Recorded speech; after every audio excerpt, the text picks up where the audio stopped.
Agradecer Sandra, Flávia, João. O João não está aí. Seria bom que ele tivesse, mas ele não vai estar, até para ele poder...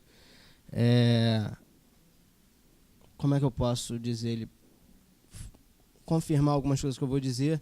Cumprimentar também os integrantes do GETAR que estão aqui presentes, o Alcebiades. Agradecer ao Filó, agradecer a todos e cumprimentá-los. Eu me chamo Felipe, sou doutorando do 2º ano no Museu Nacional.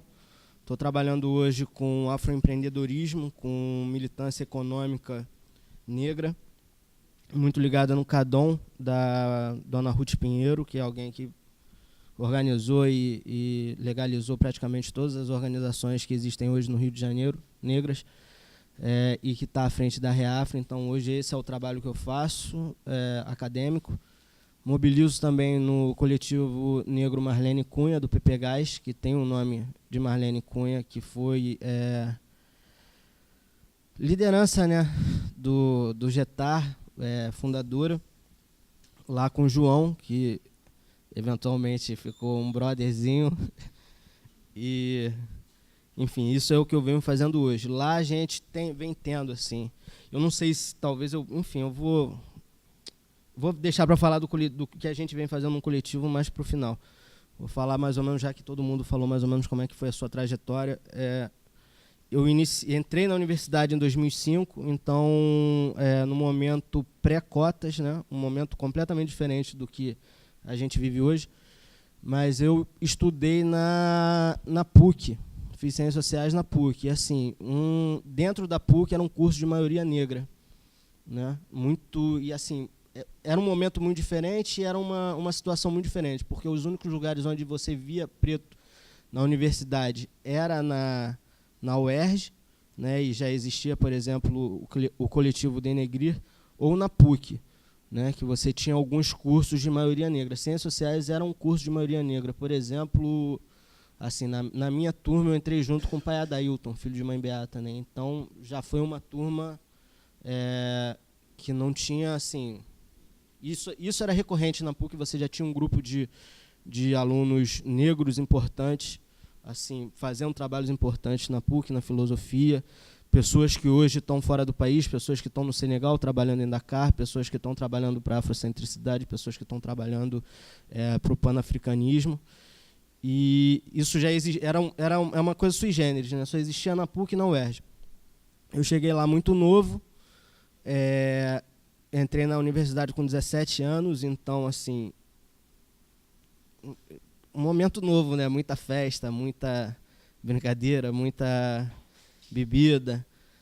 E já existia isso lá, era uma coisa séria, convivia na vila. Não sei para quem conhece a PUC, a gente tem uma divisão meio que de classe racial, que as pessoas que não... Os playboys ficam no pilotis, a maioria branca, esmagadora, e tem a galera da vila.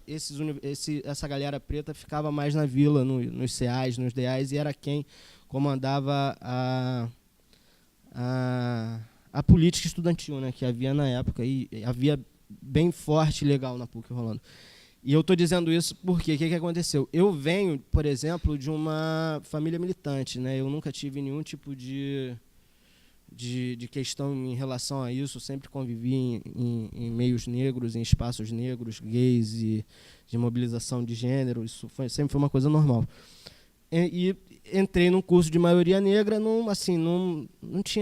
isso não era uma questão ser negro ou não ser negro, o racismo eu já tinha consciência, que já sabia que ia sofrer esse tipo de coisa, não tinha o menor tipo de problema. Houve uma vez, e já existia um coletivo lá, uma galera que era também bastante bem fundamentada e bem centrada. E por que eu estou dizendo isso? Porque, num dado caso, uma vez, numa situação, eu entrei em contato com eles e tomei uma fritada, né? Assim, não fui muito bem recebido. Não cheguei direito também, era muito novo, entendeu? Uma situação de festa, de bar. Tomei uma fritada e fiquei meio que naquela assim, porra, e agora? O que eu faço? Para onde eu vou correr?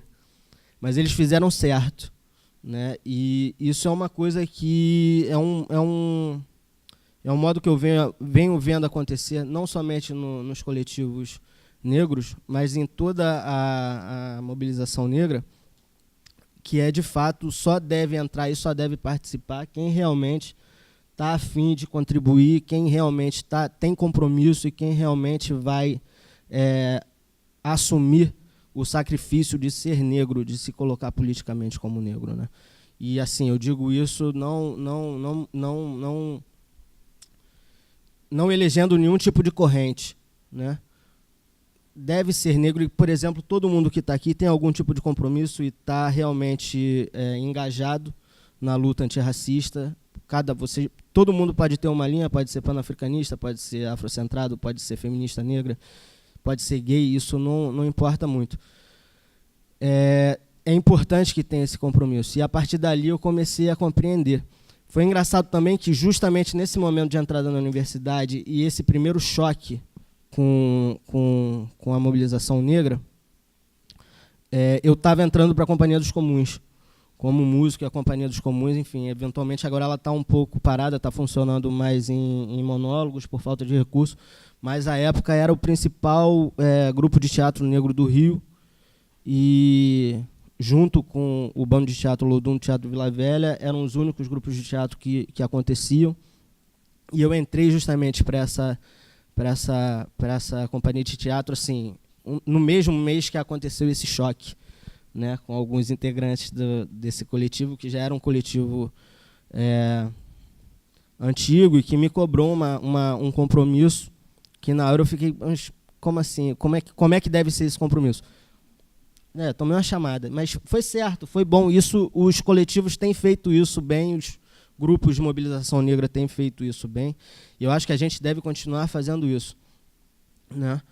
E depois da Companhia dos Comuns eu segui, trabalhei com a Companhia dos Comuns, trabalhei no coletivo Acobem, que levou o Cobra, que é o diretor da Companhia dos Comuns, para a Fundação Cultural Palmares. Trabalhei muito com a ministra Luísa Bairros no lance da liberação de grana para a arte negra. Trabalhei muito com gênero também ligado a essa questão. Fiz um mestrado aqui na UF, junto com a mobilização quilombola do Rio de Janeiro, a Aquilerge. Então, a partir também desse contato com a arte negra, fui trabalhar com as populações quilombolas, e que é também um tipo de mobilização que tem o seu jeito de acontecer, e vem acontecendo bem também. Eles vêm tendo muitos avanços nos últimos anos, apesar da titulação, o passo final da titulação ter sido muito complicado, mas assim, avançou-se muito também na política quilombola nos últimos anos. Concordo com a Carolina e Amanda que a gente vive, de fato, o melhor momento. Voltei para a universidade para fazer o mestrado, entrei em contato com as meninas, com a Nalu e com Luciana, para poder, enfim, no coletivo aqui, participei das conversas do ECUM, tive no ECUM, acho que também foi um momento ali, um ponto alto dessa política, e assim, não tenho o que dizer também, perfeito, sem intromissão de partido, que são organizações brancas, né, e brancos supremacistas, muito mais do que brancas. E em 2017 passei para o doutorado no Museu Nacional, terminei o mestrado aqui em 2015 na UF, no PPGA, passei para o Museu Nacional em 2017 e, assim, foi uma coisa que... 2017 foi um ano muito louco no Museu Nacional também, porque lá a gente tem mestrado e doutorado, e entraram no doutorado, no doutorado entram 10 pessoas, tem um adicional de 20% de vagas para negros, então são 10 mais 2 negros na cota, né, na ação afirmativa, e entraram 2 pessoas nessa vaga, ficaram mais 3 ou 4 pessoas negras na lista de espera, e entraram outras 3 por fora 3 ou 4, entraram 5 ou 6 pessoas numa turma de 12. 5 ou 6 negros e todos eles militantes, né, entraram num ano só na turma do doutorado, e na turma do mestrado entraram 2 ou 3. Então, assim, a gente tem um processo seletivo que tem... entram 25 pessoas e, de repente, entram 5, 6 militantes, né? E é isso o que o Wesley e a Carolina relataram, né? A política, a entrada, não tem como não acontecer uma tomada de posição política negra e antirracista. O João já estava lá participando tentando fazer, se reunindo com a galera e tal, mas aconteceu da gente entrar, aconteceram alguns fatos que a gente precisou se posicionar, e logo na primeira semana o coletivo estava formado, né? E inicialmente éramos 10 pessoas, isso no início do ano passado, com esses 5 que entraram no doutorado, mais os 2 do mestrado e mais alguns outros que já tinham entrado na política afirmativa ou não, né? Porque também assim, você tem alguma entrada de alguns poucos negros pré-ação afirmativa no Museu Nacional. E a gente formou isso em 2017. Isso foi formado em março, né? Final de março, início de abril, a gente já estava com uma proposta de curso preparatório para poder colocar mais gente na pós-graduação, sair também assim do embate com o programa e do discurso e poder fazer realmente alguma coisa pela como é? Vou finalizar. Vou finalizar só com os dados. Aí a gente, em abril de 2014, a gente já partiu para fazer esse curso preparatório. Trabalhamos com 60 pessoas, né, e conseguimos aprovar dessas 60 pessoas, 12 nesse processo seletivo, que conta com 24, 25 vagas. Então, a gente, já no primeiro ano de curso preparatório, a gente toma 50% das vagas do programa, que é um programa 7, é o programa mais alto de antropologia, de ciências sociais, naquele palácio que todo mundo passou a conhecer intimamente agora no último mês. E a gente fez isso, e já também em novembro já abriu um seminário, a Flávia participou, homenageamos o Getar logo na nossa abertura, com o professor Yolanda, com o Sebastião, que esteve aqui ontem. Esse ano, vira o ano, essas 12 pessoas entram e são acolhidas por nós, e agora a gente já conta com um coletivo, assim, participando mesmo do coletivo, são 25 pessoas. A gente pode contar 40 negros no Museu Nacional, em todas as turmas, mas assim, participando do coletivo mesmo tem 25. E é um coletivo, como vocês sabem e podem ver, relativamente grande. A gente já abriu um outro curso preparatório também em março, né? No caso, a gente teve 180 inscrições para participação. Não tinha como dar conta de todo mundo, porque faltava sala, não tinha sala. A gente trabalhou com 120 pessoas no Rio e à distância. Fizemos, e agora também não tem os números de quantas pessoas vão entrar, né? Porque está no meio do processo e depois do incêndio, o processo está meio que suspenso, está com prazos adiados. Mas a gente tem pessoas na entrevista, tem um número grande de pessoas entrando no doutorado, né? Aptas a participar do doutorado. A gente fez uma aula inaugural pela primeira vez com um professor negro no Museu Nacional, que foi o Kabengele Munang. Imagino que algumas de vocês tenham estado lá, porque tinham 700 pessoas. Uma verdadeira loucura, a gente sem condição, porque foi realizado num espaço que estava interditado, e estava interditado para todos, não só para os negros, que de fato não tinha condição. A condição lá de infraestrutura estava muito precária. E a gente está trabalhando com esses dados, né? A gente trabalhou em 2 anos, preparamos 240 pessoas, né? 240 pessoas, não, 180, preparamos 180 pessoas, aprovamos 12 dentro do Museu Nacional, aprovamos outro número grande, porque participamos aqui do preparatório daqui, demos algum tipo de ajuda para a galera do Marielle Franco, assim, no que foi possível também, porque também a gente não tem braço para fazer tudo o que tem que ser feito.